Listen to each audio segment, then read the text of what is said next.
Le Rosopensens, c'est moi. Aujourd'hui, les technologies évoluent beaucoup plus rapidement que la capacité de nos organisations à pouvoir les absorber. C'est ce que Brian Solis nomme le darwinisme digital.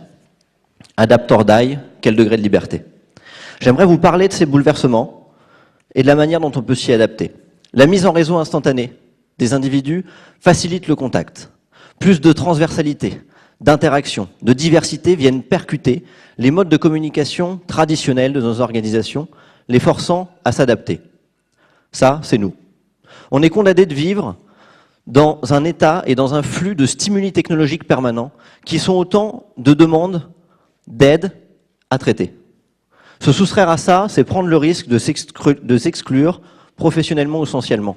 Ça, c'est encore nous dans la petite barque. Ça, c'est la quantité d'informations qui nous est soumise tous les jours. Parce qu'on vit dans une ère où l'accès à l'information est immédiat et illimité. La question, c'est lesquelles reconnaître, lesquelles on a besoin. Comment faire? Entre 1999 et 2002, il y a plus d'informations produites que d'informations connues jusqu'alors. Les algorithmes sont une solution qui permet de gérer cette quantité de données. Mais le risque, c'est une pensée unique. Une pensée unique via une normalisation excessive.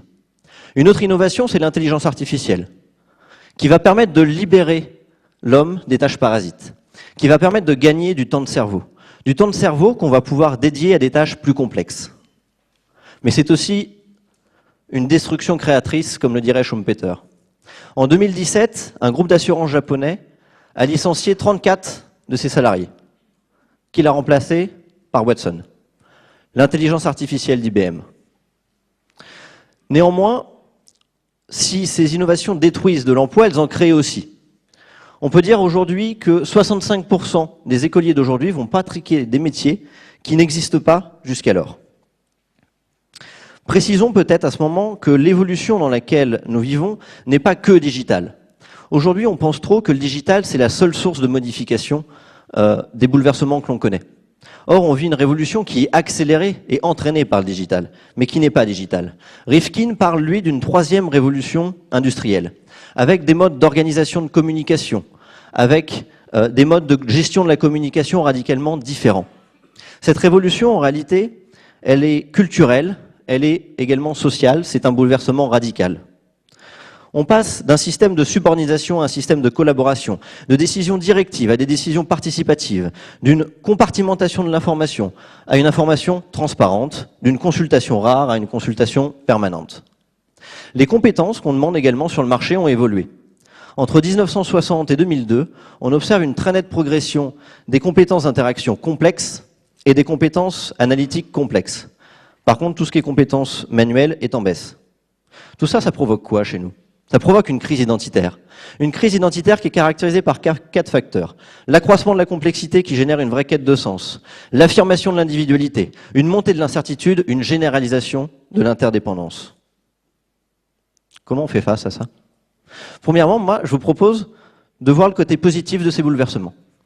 Deuxièmement, de vous rappeler que l'homme, il est libre. Troisièmement, que le problème, c'est les représentations qu'on a des choses. Et quatrièmement, de développer des nouvelles compétences. Le bilan positif, c'est Jérémy.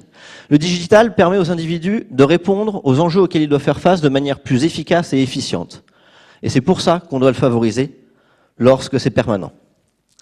L'existentialisme nous apprend quoi? Sartre nous dit que l'homme, il est condamné à être libre, pas de bol. Du coup, c'est à lui, et à lui seul, que revient le devoir de trouver du sens à ces nouveaux modes de fonctionnement, pour pouvoir y vivre de manière heureuse dans ce nouveau monde. Enfin, le constructivisme nous dit que ce qui trouble les hommes, ce ne sont pas les choses, ce sont les opinions qu'ils en ont. Prenez les mails. Si on arrêtait de les considérer comme des injonctions permanentes, difficile. Pourtant, c'est un bon moyen de récupérer une vie personnelle équilibrante.